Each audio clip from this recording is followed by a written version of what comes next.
Really excited to be here with Sheikh Hassan and Steve Curtis of the Spirit of Qatar, because you certainly brought a lot of excitement to the shootout.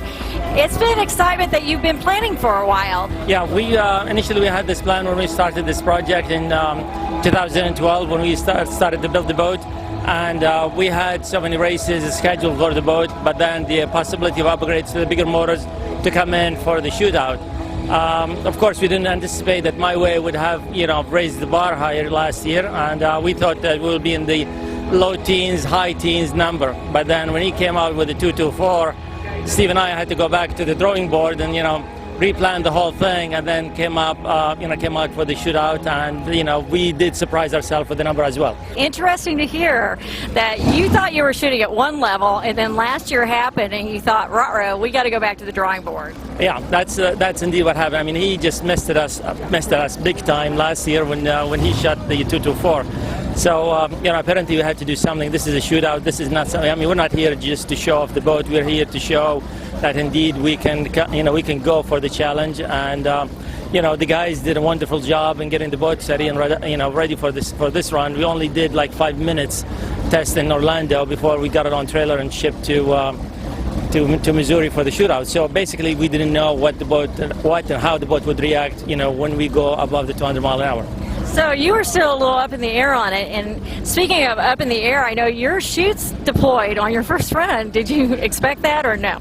We did that for the show just to give the guys some excitement. It looked good, right? That was all planned. I watched you run, and it looked like it was just barely skimming the water. Is that what it feels like when you're going that fast? I have no idea. I mean, I've seen some footage of the boat that I was, we were just surprised.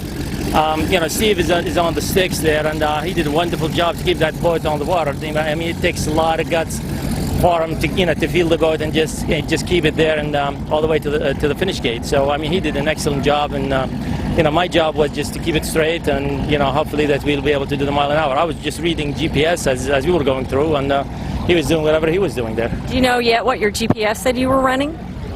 Not yet. 244 is the record. That's what counts right now. That's what counts, yeah. But I know we probably still capable of a little bit more. We all know that there was a pretty serious accident here on the course yesterday. How do you just let that go? It's your job as throttle man to push that baby to the max. How do you let that go and get out there and know that you have to literally go full throttle?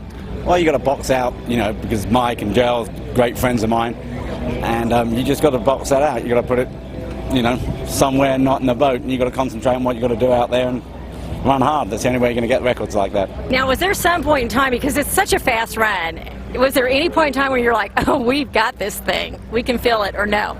No, you're just running. We were just running, and then when we got it on the radio 244, that's when we had the smile inside the boat. You had lots of smiles when you got outside the boat. Yeah, we were super, super happy, and the guys have been working so hard on the boat, and to achieve that and not just break the record by a little bit, but to get 20 miles was just fantastic. The bar was set very high. Now you guys have set it even higher. So I always think that there's nothing better for a sport than a good old-fashioned rivalry. Does that mean we can count on you guys coming back to make sure that you hold your record next year?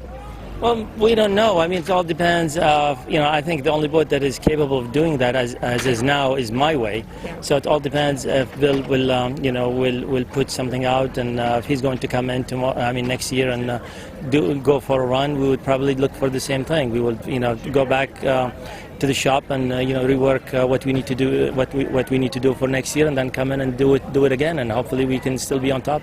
I want to backtrack just a little bit to going back to what happens when you're in the shop, because you were quoted as saying that when you went back in the shop and you knew that you were going to try to reach this type of speed, you took in some safety considerations. Did you put in new safety measures to make sure that when you're going that speed, if something does happen, you're going to be okay? Or well, I think Steve will be the right person to say it.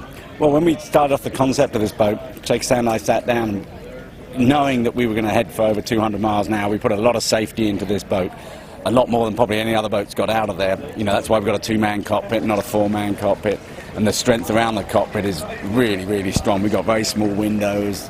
So in the beginning, the safety has always been paramount on this boat, and then so safety-wise, we didn't have to change a lot. We put the parachutes on to slow us down, which, in case of an accident or a flip, it would pull us back, and we've got a wing on the front, which hopefully can put less air under the tunnel. So we did a few things like that, and although they help the performance, they also, help the safety. Well, gentlemen, it was one heck of a ride, and we really do hope that you come back next year, but I'm sure you've garnered a lot of new fans that will look forward to following you throughout the years. So I don't know whether to say thank you or congratulations, but it's been the best at the Lake of the Ozarks.